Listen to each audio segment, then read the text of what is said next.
Estamos entrando com mais um Drogas em Foco, a política de drogas no cenário internacional.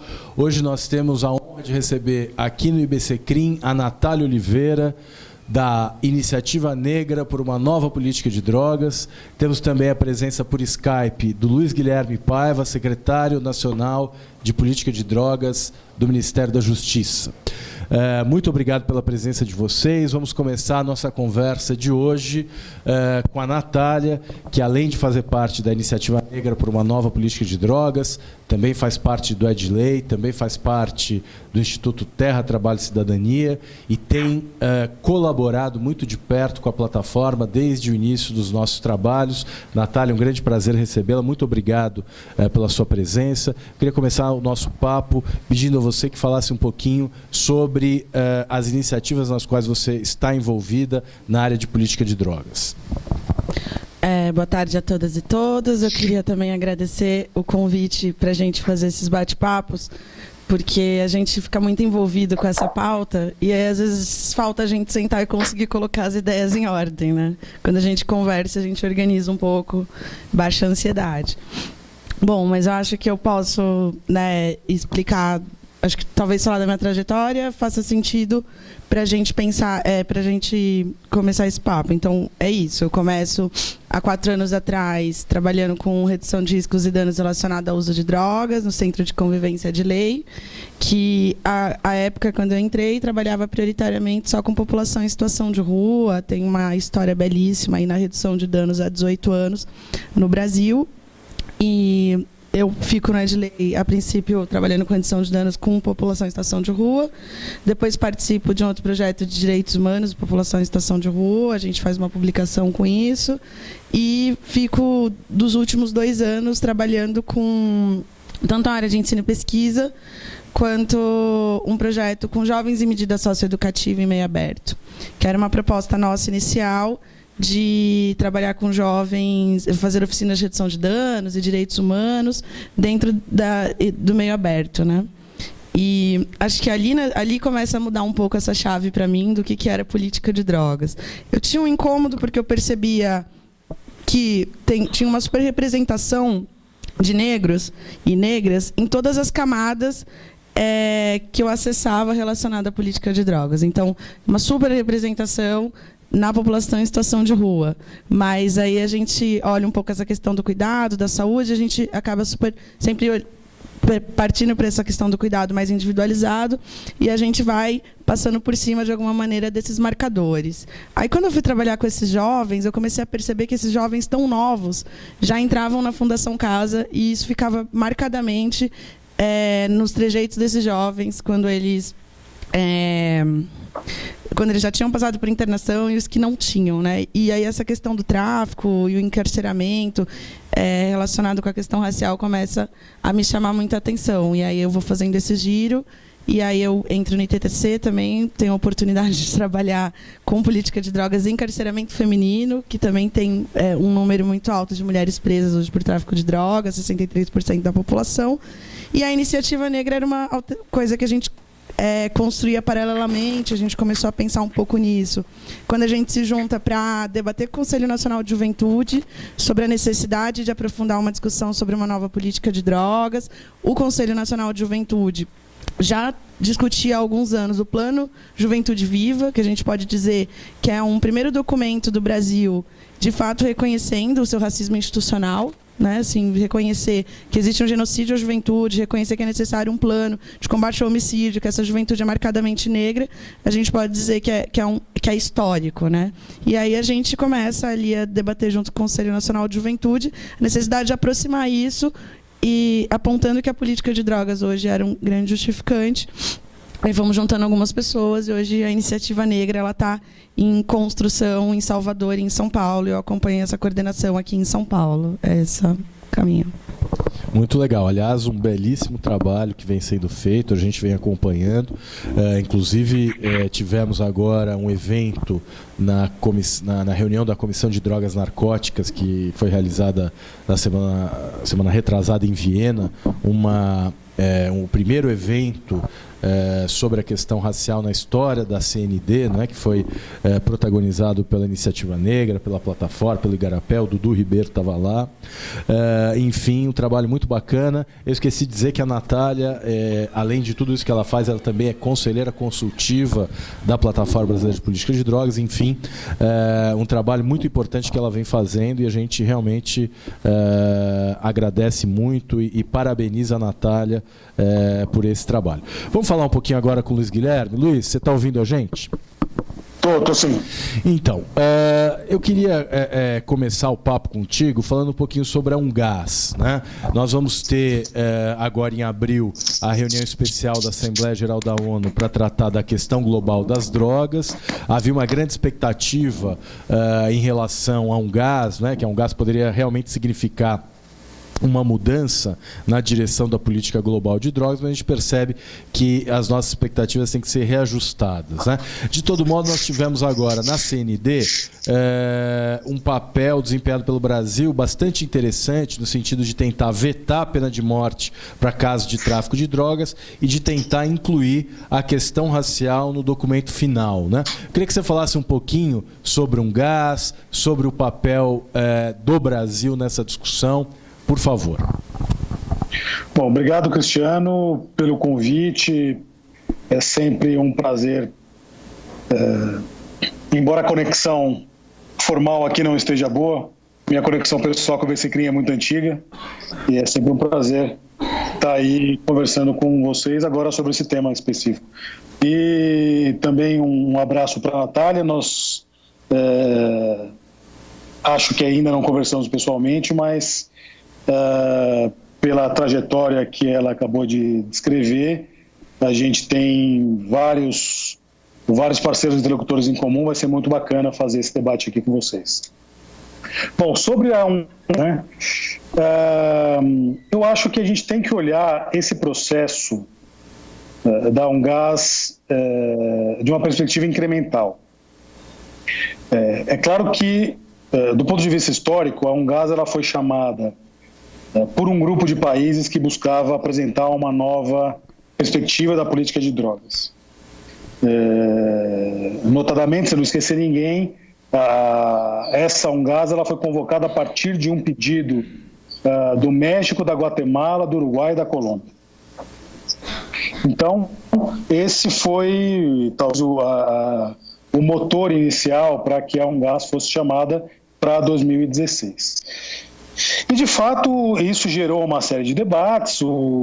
A ONU vem se preparando para esse evento já há algum tempo, mas a verdade é que a expectativa de que a Ungás fosse um grande marco de ruptura com as políticas anteriores é uma expectativa um pouco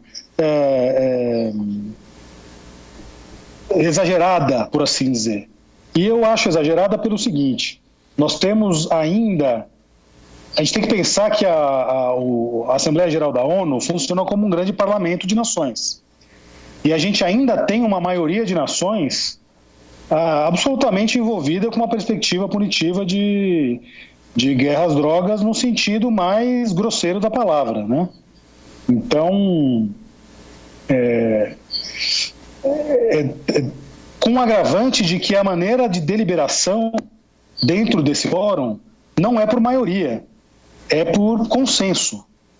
Então, a gente tem que pensar que a Ungás, ou o texto resultante, o documento que resulte desse processo, ele vai ter que ser um texto consensuado por Uruguai, Guatemala, México, Suíça, Portugal e Arábia Saudita, China, Rússia. Esses são todos os países, ou quase todos os países do Sudeste Asiático. A gente tem, então, como expectativa da Ungás o que quer que consiga ser alcançado de consenso entre esses dois polos na política de drogas. Dito isso, eu acho que a gente pode adaptar a expectativa sobre o que seria um texto, ou o que seria o resultado de uma Ungás, por dois termômetros aí. Um deles é comparar os textos que estão sendo produzidos, e essa última prova foi feita em Viena, com os últimos documentos produzidos pela ONU. Então, dessa perspectiva, eu entendo que nós já temos evoluções interessantes para dizer. Nomeadamente, a gente conseguiu, de alguma forma, incluir uma linguagem minimamente aceitável a respeito de redução de danos, e aí é importante que a gente entenda que alguns países do continente americano recusam até hoje mencionar a expressão redução de danos por uma simbologia histórica que esse termo construiu dentro do campo mais conservador. Nós temos algumas evoluções importantes também no campo do que a gente chama de desenvolvimento alternativo, que originalmente é um termo que quer dizer iniciativa para a substituição de cultivos em países produtores de drogas, mas que a gente pressionou e conseguiu alguma coisa para tentar incluir uma perspectiva mais ampla de alternativas de desenvolvimento para uma população vulnerável, né? E vulnerabilizada por conta da política de drogas. Então, isso nos permite, segundo a nossa compreensão, abrir uma discussão a respeito de projetos de inclusão, projetos de desenvolvimento econômico voltados para a população vulnerável em centros urbanos, como acontece no Brasil, por exemplo. Também temos um capítulo inteiro sobre direitos humanos, o que dentro desse contexto, é uma inovação, é um reconhecimento de que a política de drogas ela não está apartada do sistema de direitos humanos, o que dentro desse cenário de discussão das convenções de drogas, é algo que não é trivial. Mas eu queria destacar, particularmente nesse debate aqui no IBCCRIM, que esse documento proposto para a UNGAS, que pode eventualmente ser acolhido em Nova York, ele inclui uma série de dispositivos que falam sobre proporcionalidade e moderação na aplicação do sistema de justiça na área de drogas. Então, eu particularmente fico positivamente impressionado quando a gente vê um documento da ONU, particularmente sobre drogas, dizer que as respostas do sistema de justiça criminal têm que garantir, assegurar as garantias legais e o devido processo, dizendo que não pode prisão arbitrária, detenção, tortura e outros meios cruéis, desumanos ou degradantes. Mesmo considerando que esses são textos, né, são linguagens que a ONU já acolheu em outros documentos, a gente vê isso expressamente no documento de drogas. A gente está vendo pela primeira vez esse grupo específico falando, olha, não vale tudo, não vale tudo. Nós temos um fundamento de direitos humanos que tem que ser respeitado. Então, assim, para encerrar esse primeiro bloco, um gás geral, eu acho que sim, para quem tinha expectativa de que a UNGAS representasse um grito de rejeição a políticas anteriores, de fato ela não vai chegar a esse ponto de maneira nenhuma. E acho que não chegaria porque a gente tem aí uma maioria de países que ainda acha que não tem que chegar nesse ponto. Agora, eu acho que comparado a outros textos, a textos de 2009, ou seja, a gente tem 10 anos, a gente tem algumas evoluções que a gente pode comemorar, e eu particularmente ressalto, até por onde nós estamos debatendo e pela nossa formação, eu ressalto esses capítulos específicos a respeito de justiça criminal, que me pareceu uma evolução muito importante. Falando agora rapidamente da posição brasileira, a gente tem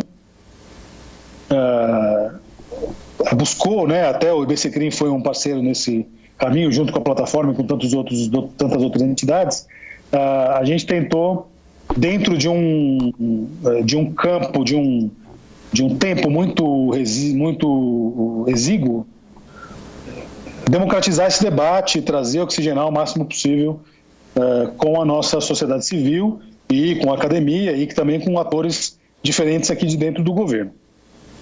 Então, a nossa posição, que em geral tende a ser uma posição de buscar construir pontes entre grupos antagônicos nesse tipo de reunião, a gente conseguiu evoluir uma posição brasileira para uma posição mais enfática a respeito de alguns temas que não são muito caros, né? Então, o primeiro deles, que é um tema mais evidente, que está mais exposto há alguns anos, é a questão da pena de morte. Então, se a gente pensar que ainda 34 países da ONU prevêem pena de morte para crimes relacionados a drogas, a gente está falando de um tema tabu, né? Um tema em que, quando se coloca, alguns desses países levantam e saem da mesa de negociação. Então, a gente tentou apresentar uma posição bastante forte a respeito disso, contando também com o apoio aí dos países da região. É um dos poucos consensos marcados que a gente tem aqui na região da América Latina, é a oposição à pena de morte, e também da Europa, né? Então a gente conseguiu aí construir um grupo que, embora também, infelizmente, não consiga fazer isso um tema consensual, mas a gente conseguiu colocar isso como um tema central. Outra questão que a gente pontuou de maneira aí sim inédita é a questão da perspectiva, da necessidade de uma perspectiva racial na discussão das políticas de drogas. E aí a gente tem que nós devemos isso e devemos reconhecer, e o fizemos expressamente na declaração lá em Viena, o papel da sociedade civil.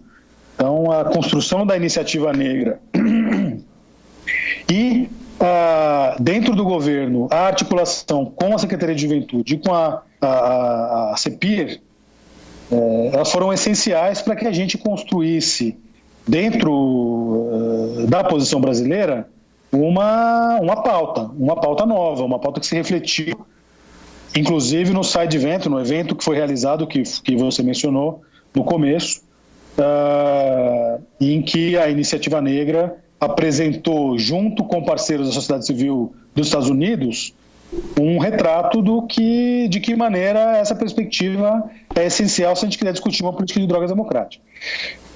Também tivemos a participação da CEPIR lá como palestrante, como representante do governo, e esse evento foi um evento muito simbólico. Além do conteúdo dele ser um conteúdo importante, o fato da gente ter um evento sobre isso em Viena, num organismo conservador, em que esse tema frequentemente é tratado como se não existisse, né?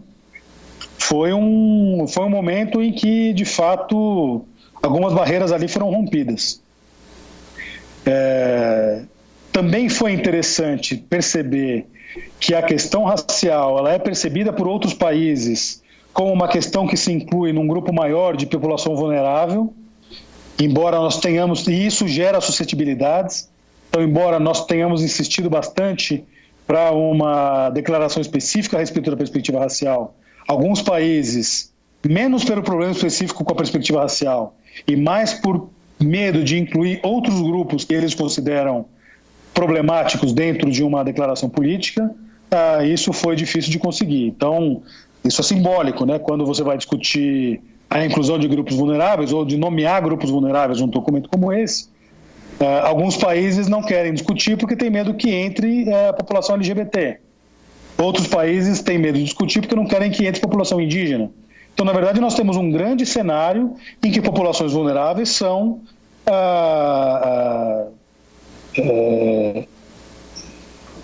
atingidas de maneira desproporcional, tanto pela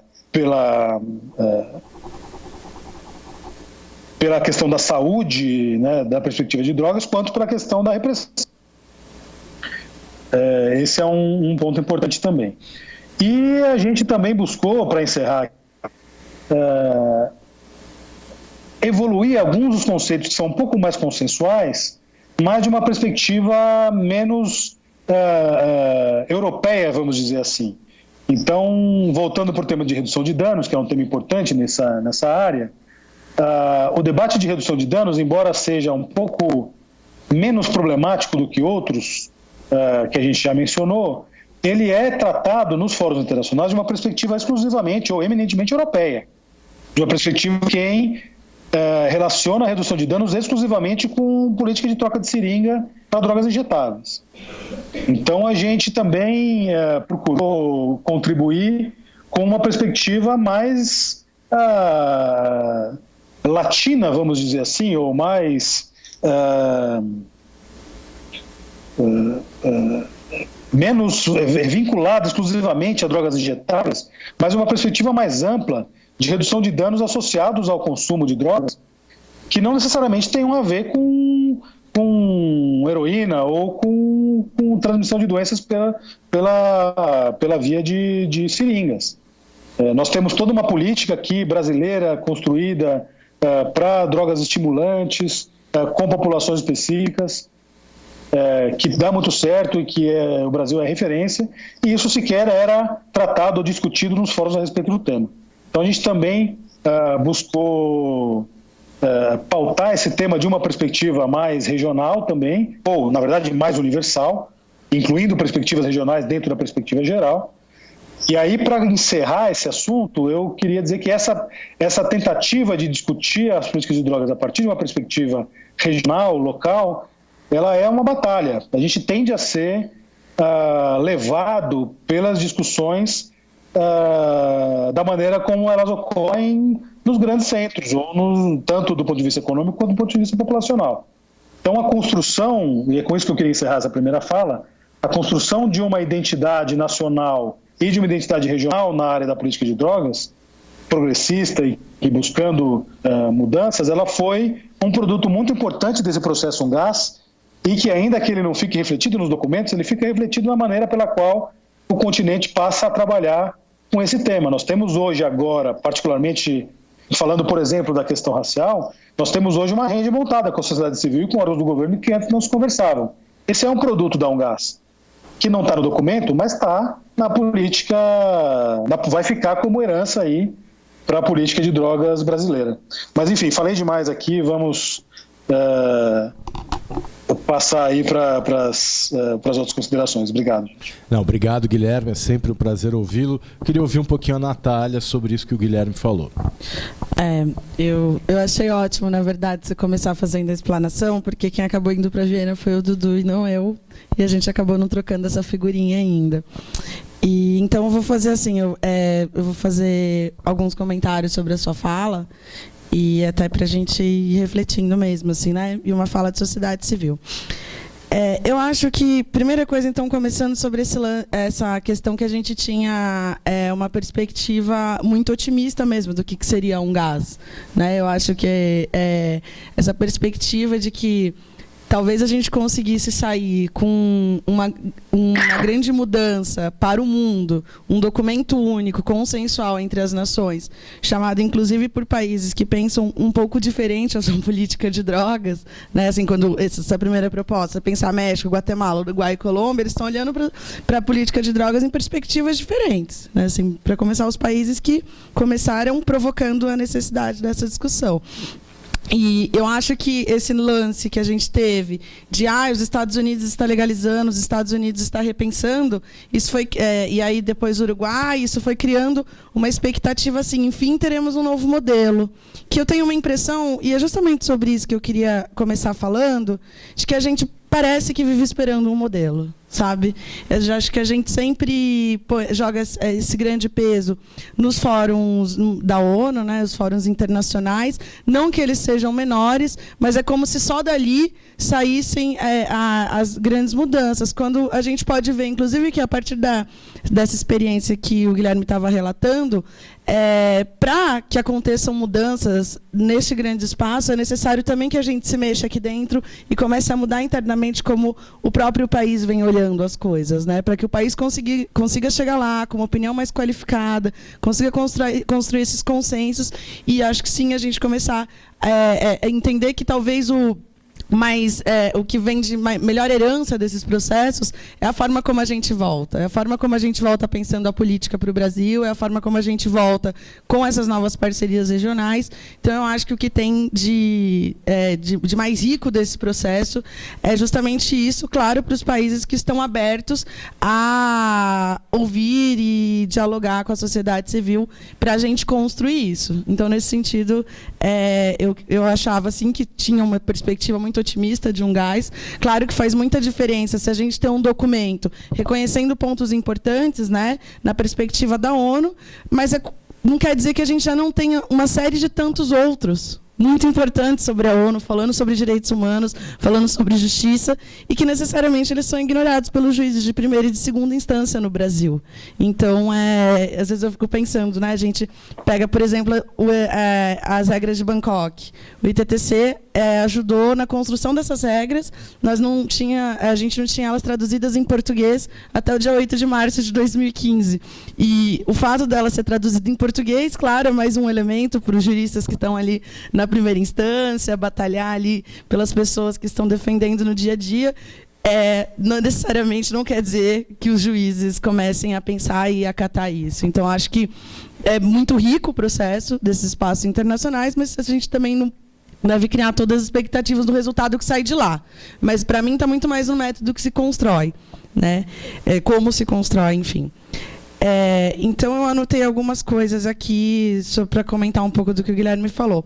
Realmente, o Brasil ele é referência em redução de danos de uma outra redução de danos que a gente chama, né? Pelo histórico e o surgimento da redução de danos, tanto na Europa quanto nos Estados Unidos, muito relacionado a essa troca de seringa, a redução de danos era entendida mesmo como uma prática muito pragmática, né? Vamos evitar a epidemia da AIDS. E no Brasil, em especial, em alguns outros países, mas no Brasil a gente tem um período, né, no início dos anos 2000, essa aproximação dos nossos redutores de danos, quem fazia a redução de danos, pensando, poxa, mas agora que a gente não tem tanta droga injetável no Brasil, a redução de danos acaba? Né? Ou a gente começa a pensar o que é essa prática. E a gente vai refletindo sobre o que é essa prática. Né? Essa prática ela é um cuidado ético, ela é uma maneira de abordar, ela é uma forma de cuidado também, ela é uma coisa que se aproxima das práticas de saúde mental. É quando a gente começa também a chamar a saúde mental para fazer um pouco dessa discussão. Né? Então, por isso que no Brasil a gente também fica assustado. Às vezes as pessoas do Edley, quando já foram fazer estágio lá no Canadá ou nos Estados Unidos, falam, nossa, mas assim, a gente chega lá e eles perguntam sobre droga injetável. Eles perguntam se o crack não poderia ser uma droga utilizada para substituir heroína e fazer redução de danos, né? A gente já ouviu isso de gente da França, por exemplo. A gente fala, não, crack, é outra coisa no Brasil. Então, de fato, é um papel muito importante do Brasil falar sobre o que tem sido essa nossa experiência em redução de danos, dentro da nossa realidade, dentro da nossa cultura de uso, dentro do que são as drogas utilizadas aqui, e aproximar isso de um cuidado, dizendo que isso é um cuidado ético também. Eu acho que também, a gente, falando sobre... eu acho que essa perspectiva da gente aproximar essa discussão muito de perto, assim, eu acho que não só do judiciário, né, mas pensando segurança pública como um todo. Por muito tempo a gente teve essa questão assim, saúde pensa o cuidado, direitos humanos é uma coisa meio só justiça, e vamos aí. Então, a redução de danos, mais uma vez, vem também para dizer, olha, a redução de danos é também garantia de direitos e acesso a outros direitos. E, querendo ou não, eu sinto que a gente está num momento de que esses campos estão mais em diálogo, mais do que já estiveram. Assim, eu posso ser muito otimista aí na perspectiva Brasil, mas eu acho que isso, porque eu acho que foi a troca que foi acontecendo no último período, que foi nos aproximando, é isso. Há 3 anos atrás eu não sentava aqui e conversava com o Marona, porque ele, para mim, ele era da justiça, temos nada a conversar, né?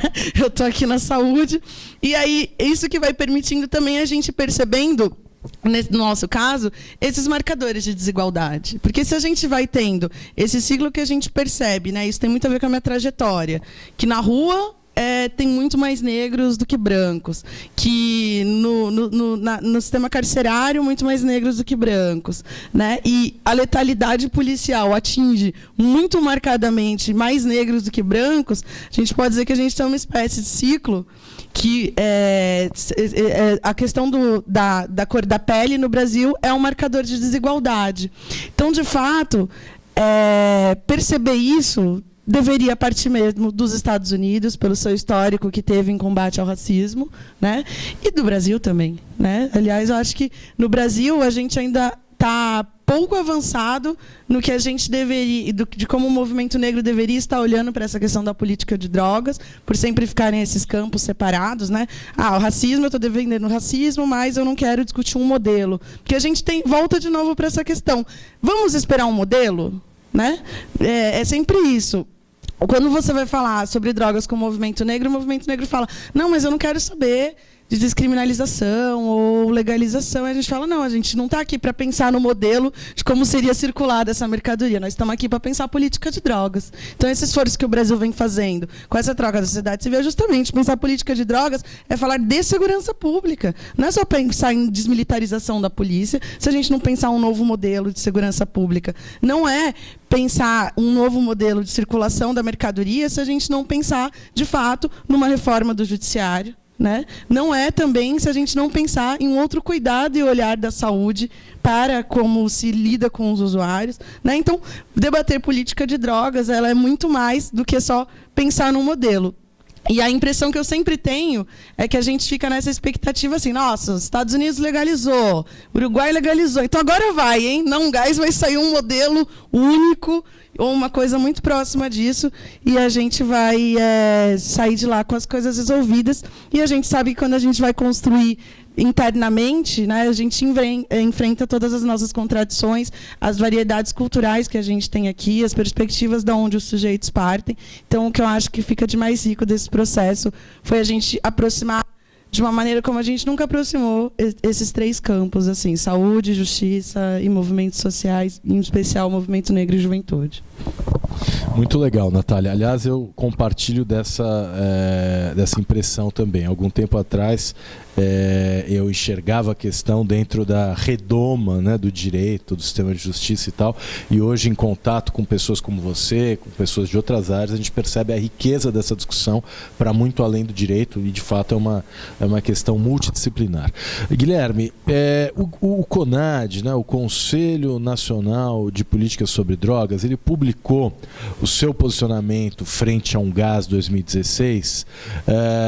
É um relatório que foi separado em 5 temas, né? Drogas e saúde, drogas e crime, direitos humanos, desenvolvimento alternativo e propostas de políticas públicas relacionadas ao combate à pobreza e construção de novos indicadores para avaliação da atual política de drogas no país, né? Então nós temos aqui uma série de propostas, entre elas a ideia de que a descriminalização, né, ou, como está dito aqui, encorajar a Ungás a discutir alternativas à criminalização do porte de drogas e seu cultivo para consumo próprio, né? A criminalização do porte e plantio para consumo pessoal de drogas ilícitas tem contribuído para estigmatizar usuários de drogas, dificultando o acesso ao tratamento quando necessário e a sua inclusão social. Eu queria ouvir de você o seguinte: nós temos hoje, né, no Brasil, uma lei que incrimina a posse para consumo pessoal, e temos no Supremo Tribunal Federal o recurso extraordinário 635-659, no qual se discute a inconstitucionalidade do artigo 28 da Lei de Drogas. Então, 2 perguntas para você.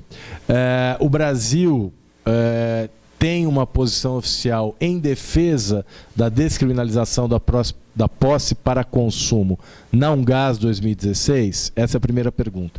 E a segunda é, internamente, né, a posição do governo, ela é a favor da descriminalização? Olha, Cristiano, eu gostaria de poder responder essas suas perguntas de maneira mais direta. A gente, na discussão da Ungás, o que a gente enfatizou? A questão, e vocês vão entender porque eu vou responder por esse lado. A gente enfatizou diversas vezes, e tanto a gente mandou o documento do CONAD, né, como um documento oficial, mas nas nossas declarações, nas nossas manifestações orais, a gente enfatizou o fato de que a dependência de drogas não é crime, o que é parece uma maneira de tergiversar, mas assim que a gente falou isso, levantou o representante da África do Sul e disse que isso era uma vergonha, que a África do Sul repudiava a declaração brasileira, que lá é sim crime, etc. Então, nesse campo, existe, aí a minha avaliação pessoal, existe muita desinformação a respeito do que dizem as convenções a respeito da criminalização, né? Se nós estivéssemos falando da legalização ou da permissão de uso recreativo de alguma substância, você tem toda uma discussão interessante jurídica a se fazer a respeito de como interpretar o artigo 2º da Convenção de 61, que fala que aquelas substâncias só podem ter uso medicinal ou científico. Mas quando você vai falar de criminalização, ou seja, de tratar o uso não médico e não científico das substâncias proscritas como uma questão criminal, você pode virar as convenções de ponta cabeça e você não vai achar nenhum lugar que determine que essa conduta tenha que ser crime. E se você for olhar o documento da UNGAS, a proposta que vai ser levada para Nova York, eles vão falar aqui de uma maneira também meio indireta, mas eles vão dizer que eles vão reconhecer a possibilidade de sistemas administrativos para lidar com a questão de drogas, né? Então, eu estou dizendo aqui, sem dizer expressamente, que um sistema administrativo é um sistema possível. Então, o que nós temos dito, né, como Brasil? Nós temos dito, nós defendemos a posição de que a prisão não é uma solução, e nós temos defendido a possibilidade dos países adotarem medidas que eles julguem adequadas dentro das suas respectivas interpretações da Convenção.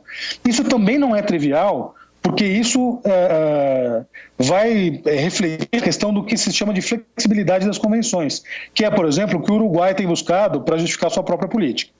Então, do ponto de vista internacional, nós temos buscado enfatizar a possibilidade, ou a regra, na verdade, é uma regra geral de direito internacional, de que a interpretação das convenções cabe aos países. E que não há nada expressamente escrito ou determinado pelas convenções que impeça que um país estabeleça um sistema administrativo para lidar com a questão do uso ou para uso pessoal, né? E aí, enfim, infelizmente as circunstâncias não permitem que a gente elabore isso de maneira mais decisiva. E do ponto de vista aqui interno, Cristiano, a gente tem atuado de maneira sendo muito sincero aqui com vocês, de maneira a tentar limpar um pouco a confusão do debate, né? Então, o governo brasileiro tem uma posição específica? Não, o governo brasileiro está guardando a posição do Supremo Tribunal Federal de maneira muito tranquila. Agora, o que nós temos feito, de maneira bastante vocal, inclusive, é tentar falar, vamos entender aqui o que está acontecendo, o que está sendo discutido aqui. Nós temos uma desinformação reinante nesse campo, e basta ver como foram as manifestações que você pode ver ao vivo nas manifestações dos Amit Cury no julgamento no Supremo. É uma campanha de desinformação grosseira, né? Então a gente tem buscado conversar com os ministros do Supremo, buscado produzir textos para tentar criar um fundamento de informação que permita que os ministros decidam exatamente o que eles considerarem adequado do ponto de vista jurídico, mas sem que essa decisão seja informada por políticas de terror e de desinformação que no fim das contas, elas não se prestam nem sequer a proteger o bem jurídico que eles supostamente estão buscando tutelar, né? Então, dentro de todos os limites, de todas as dificuldades e contradições que a gente tem atuando nessa questão, a gente tem buscado esse tipo de contribuição para um debate que vamos esperar aí que seja retomado pelo menos no segundo semestre, porque eu acho que no primeiro já talvez tenhamos perdido aí o bonde. Perfeito, Guilherme, muito obrigado. Natália, falando um pouco sobre essa discussão que está sendo travada no Supremo, não é?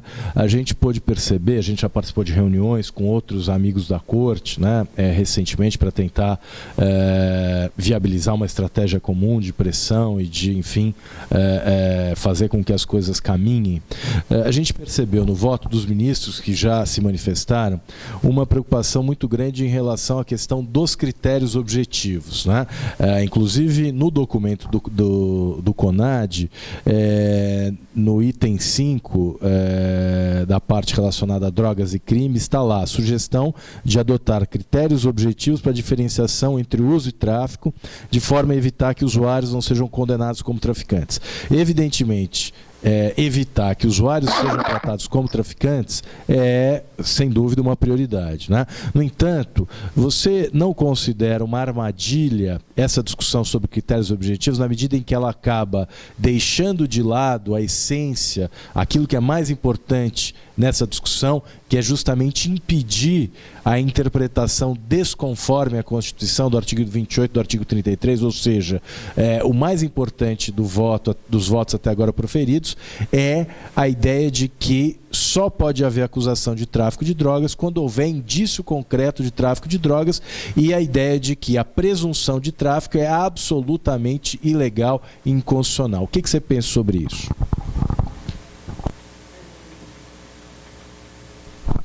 Bom, eu estava ouvindo o Guilherme falar sobre a questão da maconha. Gostei bastante desse termo de um processo administrativo da maconha no Brasil. Mas eu fiquei pensando o que essas discussões trazem para a gente. Porque a gente começou falando de critérios, acho que o ano passado inteiro todo, né? A gente falou sobre isso e precisamos de um ano inteiro para chegar no início desse ano e talvez falar assim, nossa, peraí, vamos pensar, né? Porque, novamente, essa insistência de, assim, nossa, já que o assunto está aí, então nós precisamos ter um modelo, né? E eu acho que essa discussão da maconha, em especial, eu acho que não é nem necessariamente assim se a maconha em si, se a maconha vai ser legalizada ou se é maconha em outras drogas, mas é a gente perceber também que o fato de uma droga estar em discussão, descriminalização dela ou não, ela põe na mesa, ela escancara a maneira como ainda a gente trata a questão das drogas. Que, se ela não é de uma maneira patologizante, ela é de uma maneira criminalizadora, né? Então, eu acho que a maneira como essa discussão veio sendo trazida ao longo do ano passado, ela é justamente isso, né? No Brasil, infelizmente, eu acho que assim, não é infelizmente, né? É um processo histórico. A gente tem que entender que lá atrás, quando a gente estava pensando essa nova lei, né, esses eram os principais campos que estavam pensando isso. A lei de drogas, ela foi debatida exatamente na Comissão de Segurança Pública da Câmara, foi proposta pela Comissão de Segurança Pública do Senado, então era nessa esfera que estava, era a proposta de uma Secretaria Nacional Antidrogas, e aí veio a saúde, que era o que tinha de mais progressista à época, e falou, opa, peraí, tem a resolução da OMS, usuários não são traficantes, você tinha uma exposição midiática enorme sobre o crime, seja no Rio de Janeiro, seja em São Paulo, uma especulação enorme sobre o que seria o PCC, as rebeliões nas cadeias, era foto de traficante no morro do Rio de Janeiro o tempo todo, era essa conjuntura. E com tudo aquilo que nós tínhamos, foi com essa lei que nós conseguimos chegar, né? E essa lei ela traz várias coisas importantes. Dentre elas, principalmente, eu acho que é a instituição do CISNAD, né? Porque aí você começa a falar de princípios. Porque princípio, de início, parece que ele não é nada, né? Mas é de onde você começa a balizar. Por isso que é princípio. Você começa a falar, olha, a partir daqui, nós vamos tratar daqui para cá. É com essa concepção. Muda imediatamente? Não. Essa é a grande frustração de quando a gente conquista uma lei, né? A gente achava que essa lei, a gente falava, olha isso, né? Os usuários não vão mais ser presos. E aí a gente percebe 10 anos depois que os usuários pobres são presos sim, porque para a polícia, se você é uma pessoa pobre, se você está justamente nessa... dentro de várias situações que estão previstas no artigo 33, você vai pensar é 33, né? Que vai pensar na presunção, basicamente ser pobre é você ser traficante. A gente tem aqui em São Paulo, e talvez deve ter isso em outros estados, pessoas que são presas só porque estavam com dinheiro trocado na favela, né? Sem droga nenhuma. Né? A presunção era tão inconstitucional, seja para a pessoa que talvez fosse usuário, enquadrado como traficante. Geralmente essa pessoa é pobre, geralmente negra, geralmente estava num lugar de periferia, ou até para quem nem tem nada a ver com o peixe, né? Então assim, ela é uma lei, ela é uma coisa muito perigosa, né? Realmente de fato uma ameaça à democracia. E aí, quando a gente tem a discussão da maconha no STF, a gente escancara isso de novo. Ainda no Brasil, nós estamos só olhando a questão da maconha numa perspectiva patologizar as drogas em geral, porque a maconha é o representante, né, disso, tem as outras drogas. Numa perspectiva ainda patologizante ou criminalizante.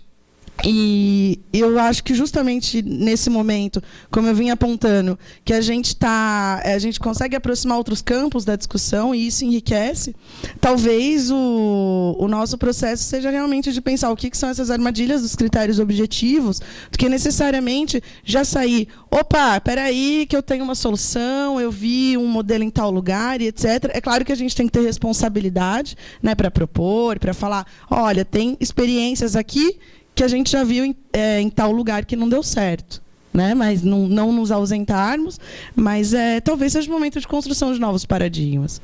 Quando a gente percebe que 10 anos depois da aprovação da antiga lei, que teve 4 anos de discussão entre Senado, Câmara e Executivo, que foi de 4 anos, 2002 e 2006, a gente ainda está no mesmo paradigma, ou patologiza, ou criminaliza, a gente fala, está na hora de mudar o paradigma, sabe? E eu acho que, assim, você perguntou essa questão dos critérios objetivos, de fato, eu acho que é aí que está a armadilha, né? A nossa perseguição do modelo, né?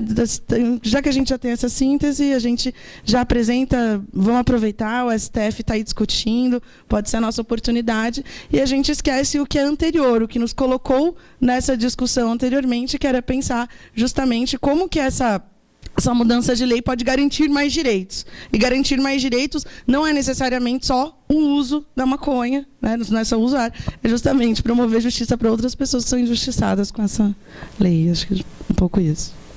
Legal, Natália. Guilherme, eu queria te ouvir sobre essa questão dos critérios objetivos, né? Uma questão polêmica, mas, de uma maneira geral, a avaliação que hoje tem prevalecido é de que aceitar, digamos assim, esse parâmetro do critério objetivo significa, de alguma forma, capitular, né?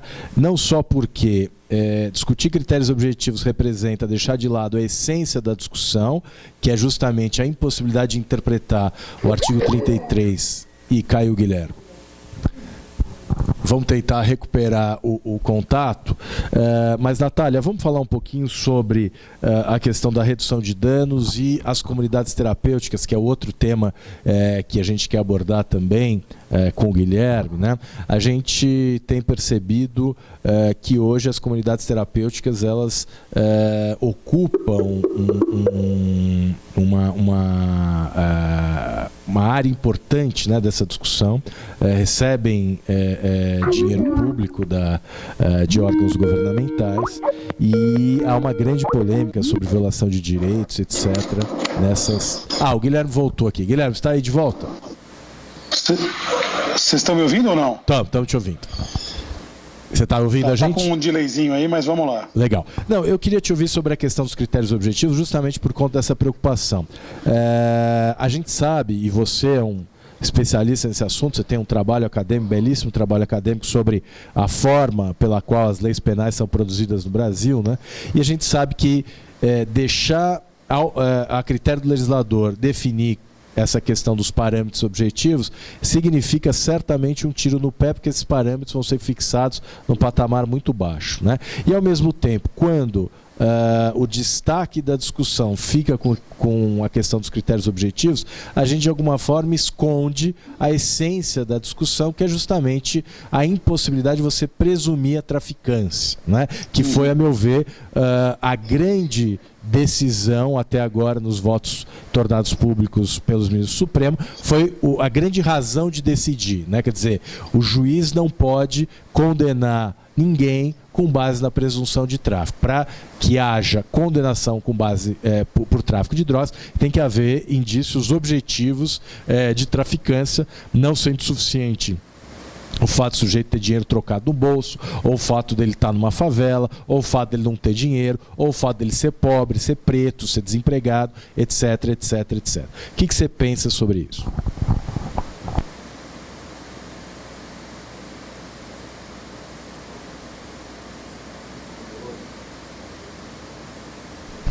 Alô, Guilherme?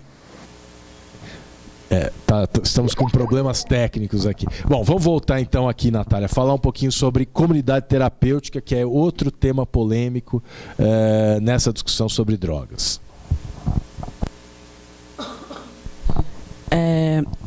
As comunidades terapêuticas, acho que tem algumas polêmicas que envolvem, né? Uma delas é justamente essa ideia de que todo usuário de droga, seja ele qual for, a droga lícita ou ilícita, ele necessariamente precisa de tratamento. E as comunidades terapêuticas, não conheço, acho que nenhuma que não vai numa linha não abstinente. Então, acho que o principal problema é, assim, o principal não, né? O primeiro, a gente já parte de perspectivas diferentes, porque você tem diretrizes da saúde coletiva, do Sistema Único de Saúde no Brasil, que já não partem desse lugar, né? Que já diz que necessariamente o uso de drogas, o sujeito não precisa ser submetido a tratamento, muito menos em regime fechado. Então, a gente tem um negócio no Brasil, e deve ser porque a gente é muito diverso, a gente permite várias linhas de como pensar tratamentos e etc. E eu acho que tudo bem, a tolerância ela deve existir para que a gente consiga construir outras coisas, né? Tipo outras experiências, outras potências.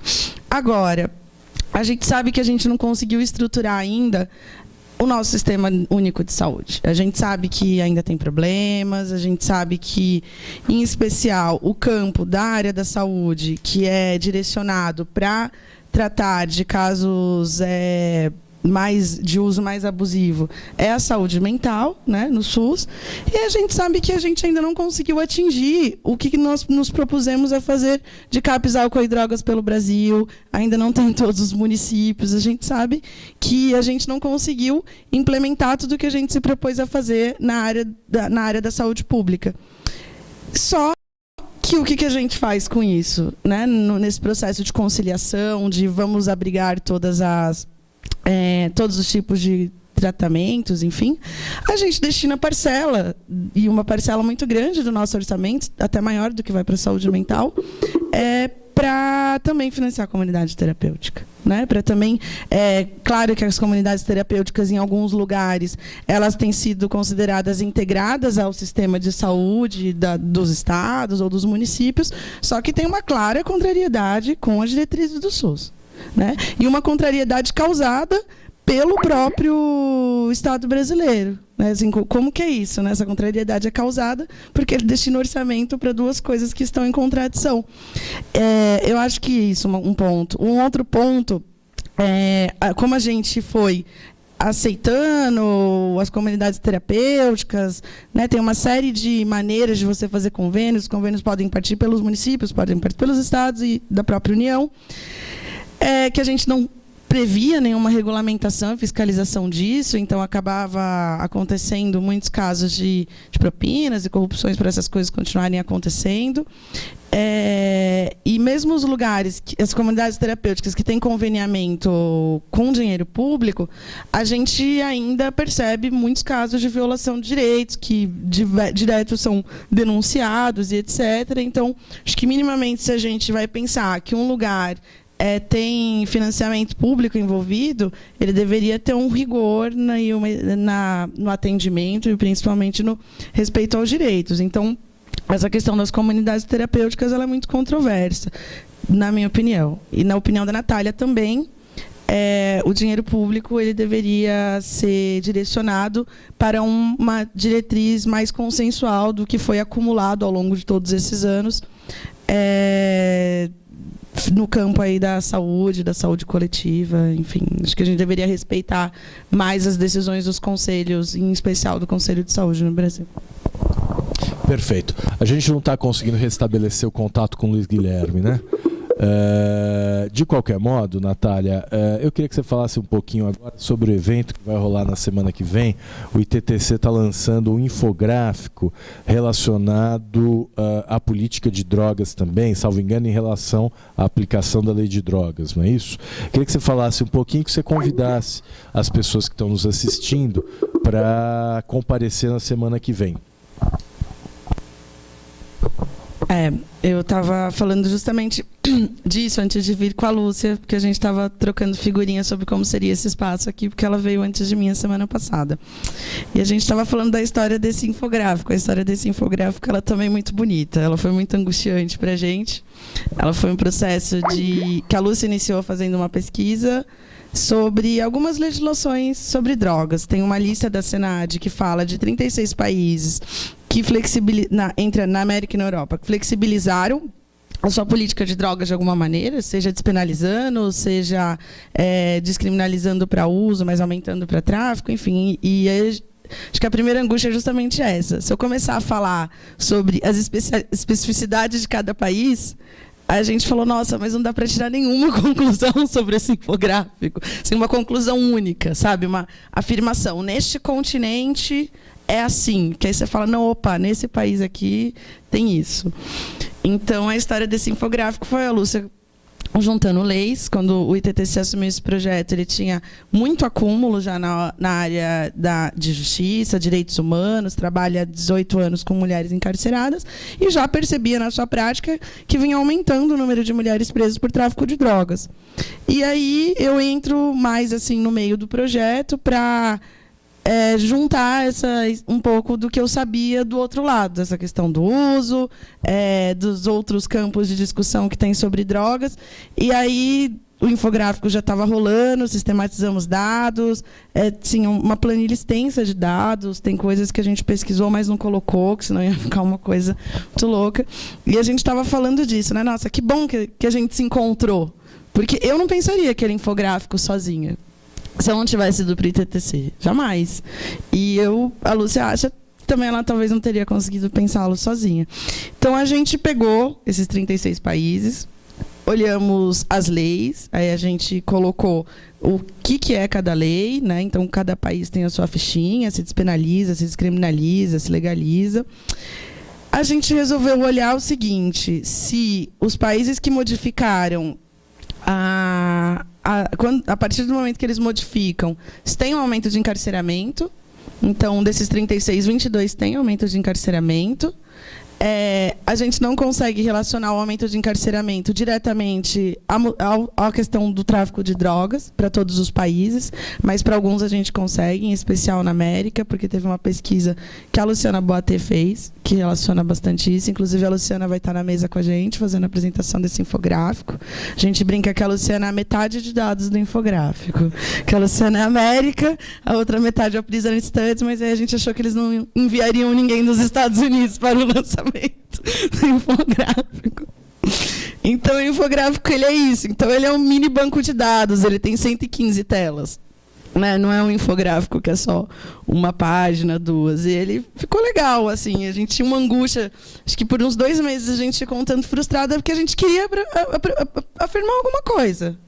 Afirmar, olha, modelo é esse, hein? A saída para o Brasil talvez seja essa. E terminar aquilo, eu lembro que a nossa coordenadora falava, gente, aí, vamos encerrar, chega, esse infográfico está sendo feito há mais de 1 ano. A gente, não, calma aí, só mais um filtro, só mais um filtro, só mais uma coisa. E acho que hoje eu falo com tranquilidade que esse infográfico, o principal papel dele é vir conseguir trazer, de fato, um mapa mundi, na frente das pessoas, falando de 36 legislações América e Europa. Eu acho que esse esforço de juntar tudo isso num lugar não tinha sido feito, a não ser que de maneira escrita, claro, através de pesquisas acadêmicas.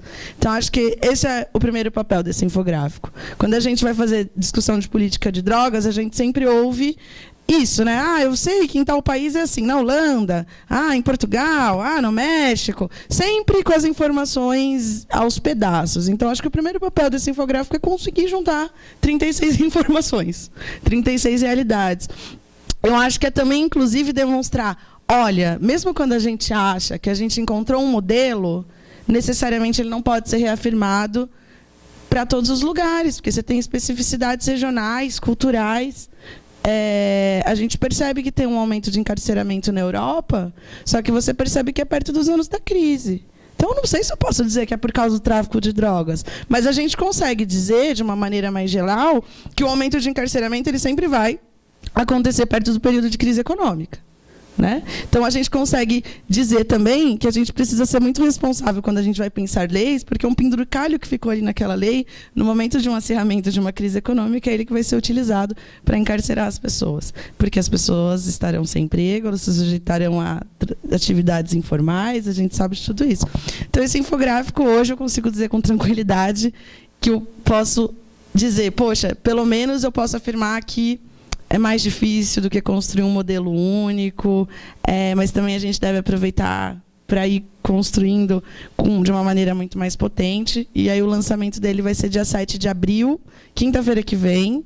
Ia ser dia 31, desmarcamos porque a gente percebeu que ia ter ato, que talvez não tivesse ninguém, e a gente queria que as pessoas estivessem lá justamente para trocar essas ideias. A gente falar como é que foi o processo, as pessoas perguntarem, que as pessoas possam usar aquele instrumento, inclusive para falar com o público não especialista, porque quando a gente vai para o debate do senso comum, o que tem é justamente isso, a pessoa falar, sei, né, drogas, mas eu acho que a maconha pode, na Holanda tem, então vamos ajudar também o público não especialista a fazer essa discussão, porque se isso for feito por especialistas ou movimentos sociais, isso não vai sair, né? O reflexo que vai ser disso é isso que está acontecendo no STF. É juiz querendo caçar modelo não sei aonde, é juiz falando muitas inverdades, é juiz com uma opinião muito pautada ali no senso comum, até uma discriminação de drogas mesmo, né, de que o usuário de crack, ele não tem, o crack rouba a alma da pessoa.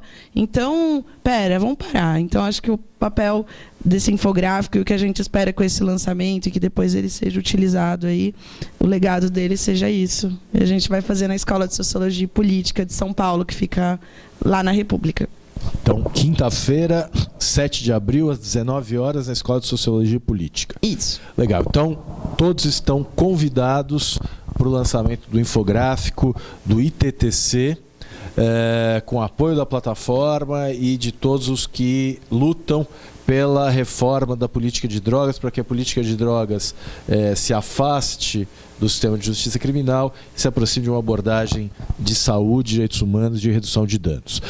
Bom, infelizmente a gente não conseguiu recuperar o contato com o Luiz Guilherme, mas de qualquer forma, durante o período em que ele esteve com a gente, o debate foi ótimo. Eu queria agradecê-lo pela gentileza, né, de dedicar o tempo dele a responder as nossas perguntas, a participar desse debate. Luiz Guilherme, que sempre aberto ao debate, ao diálogo com a sociedade civil, com os movimentos sociais. Então, muito obrigado ao Luiz Guilherme. Queria agradecer também a Natália. Muito obrigado, Natália, por você ter estado aqui conosco, compartilhando conosco as suas ideias, as suas impressões.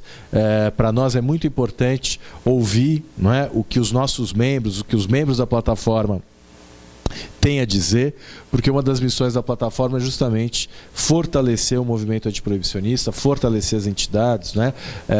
Fortalecer as lideranças para que a gente possa fortalecer o movimento de reforma da política de drogas. Então, dentro da ideia de que a reforma da política de drogas pressupõe a qualificação do debate, nós estamos dando continuidade a esse projeto do Drogas em Foco, e nós voltamos na semana que vem Nós vamos divulgar o horário e os convidados muito em breve, né? Provavelmente até amanhã a gente já tenha essa definição, mas na semana que vem nós voltamos com mais um Drogas em Foco. Muito obrigado para você que nos assistiu e até a próxima.